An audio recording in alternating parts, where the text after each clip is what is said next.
Hello friends, Juliana Michaels here for Scrapbook.com, and in this video I'm going to be sharing how you can mix and match just 3 Distress Oxide ink colors to create a rainbow of possibilities for card backgrounds.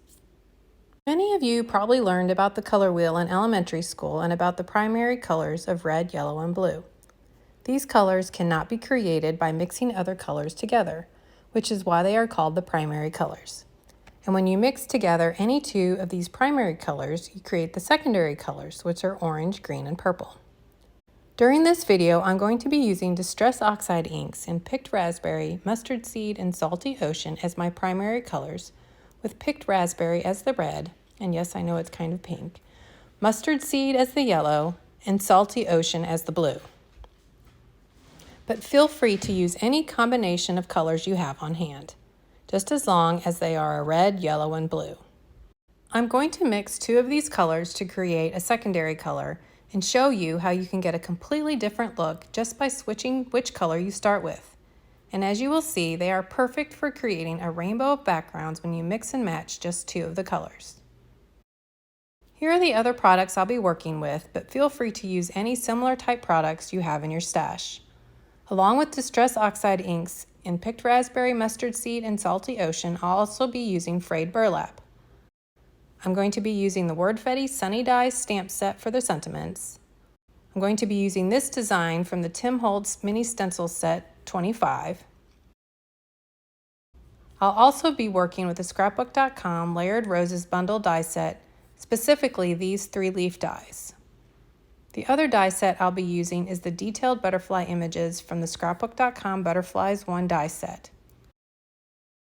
And last but not least, I'll be using the largest circle and rectangle shapes from the Holtz Vintage Labels Thinlits dies. I'm going to be using pieces of distress watercolor paper that I've cut down to 4 1/4 by 5.5 inches, and I'm going to start off by combining Picked Raspberry and Mustard Seed to create my first 2 backgrounds. I'll also be using a distress sprayer. The technique I'm going to be using is called ink smushing, and it's really quite simple. All you do is take an ink pad and smush it onto a craft mat, spritz it with some water, and then smush your paper into the ink.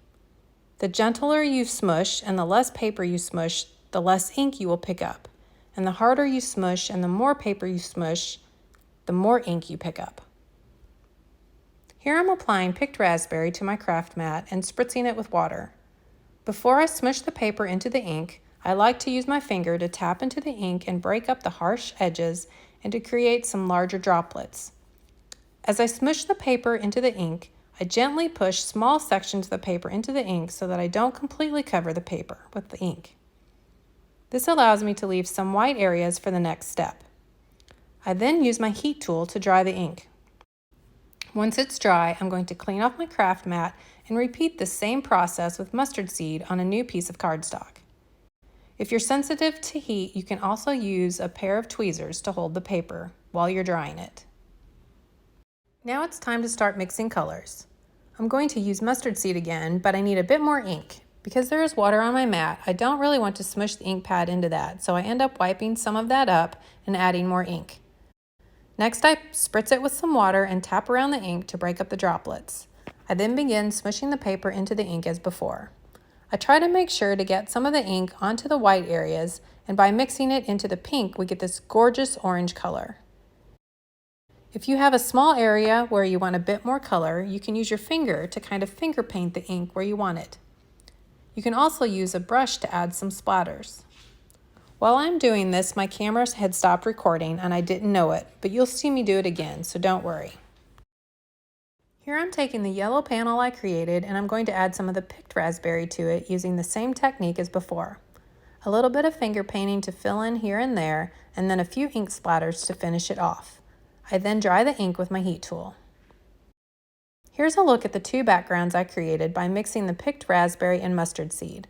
The one on the left is the one where I used Mustard Seed first and then added Picked Raspberry. On this one, the colors when mixed together created a beautiful coral color. The one on the right is the one where I used Picked Raspberry first and then Mustard Seed, and with this one you get a more vibrant orange.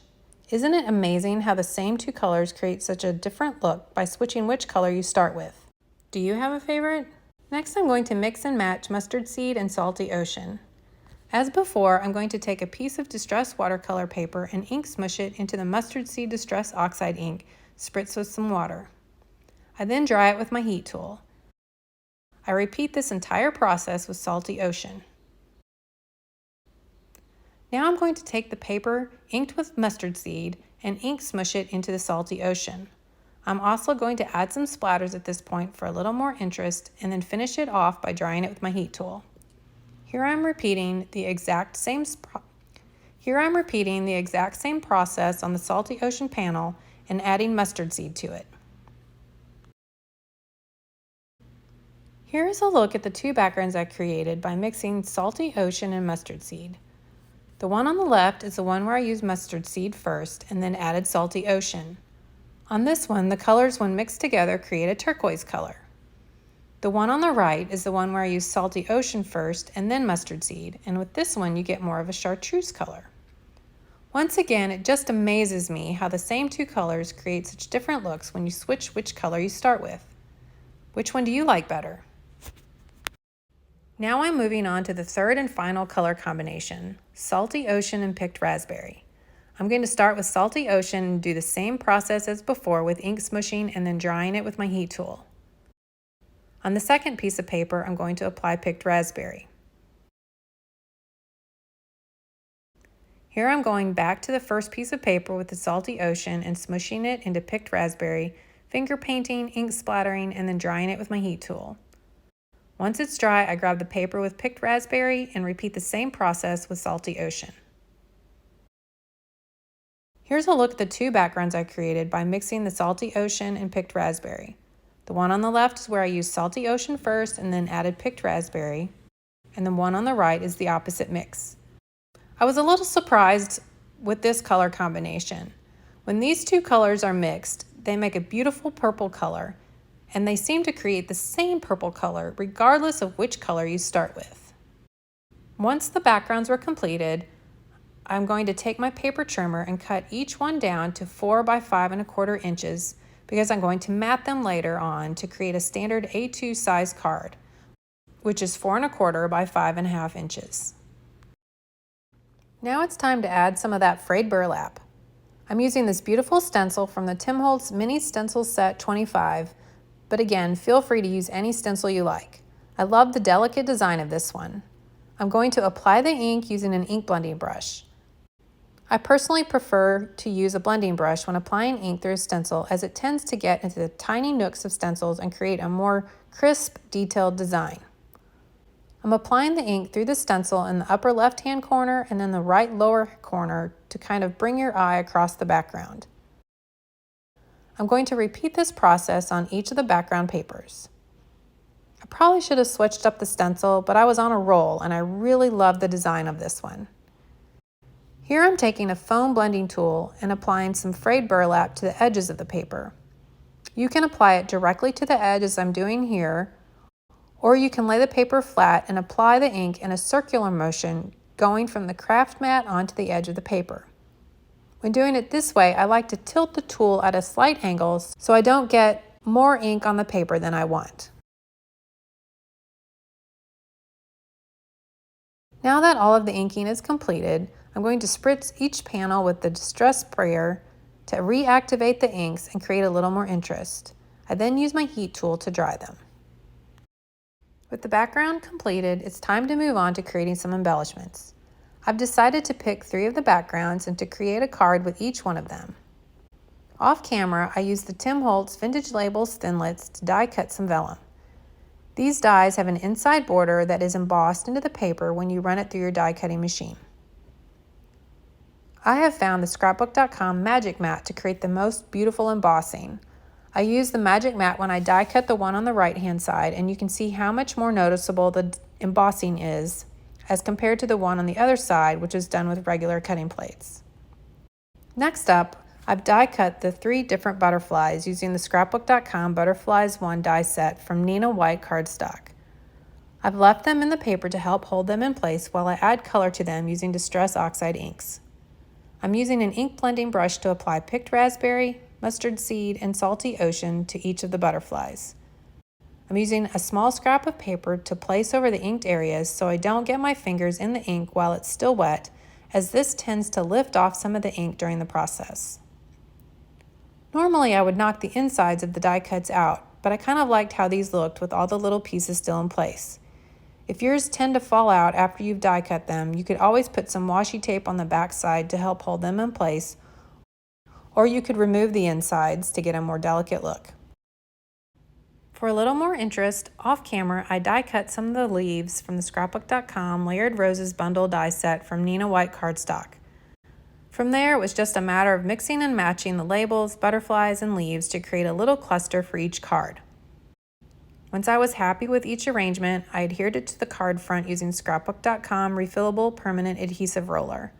I then finished off each card with a sentiment from the Scrapbook.com Wordfetti Sunny Days stamp set, which I stamped in each of the Distress Oxide colors onto Neenah White cardstock. I then trimmed each into a strip, inked the edges with frayed burlap Distress Oxide ink, and adhered them to the card front using Scrapbook.com double-sided adhesive foam strips. Before I go, I wanted to share with you about a way to store your Distress Oxide inks using the Distress Ink Pad storage tin. This metal tin has a hinged lid with a clasp. It also has an insert that will hold 15 Distress ink pads. After creating with picked raspberry, mustard seed, and salty ocean to make the cards I shared with you, I was inspired to pull together some other color combinations and colors to fill up the tin. Fossilized amber, lumberjack plaid, and uncharted mariner would be great for a slightly more moody primary color combination. And to get a little more on the lighter side, scattered straw, saltwater taffy, and salvage patina would make a great combo. I then had to add in a couple of my favorite neutrals, which include vintage photo and brushed corduroy. And because in my book one can never have too many neutrals, I added in walnut stain, lost shadow, and black soot. This is just what I would fill my tin with, but you could certainly add in whatever colors tickle your fancy.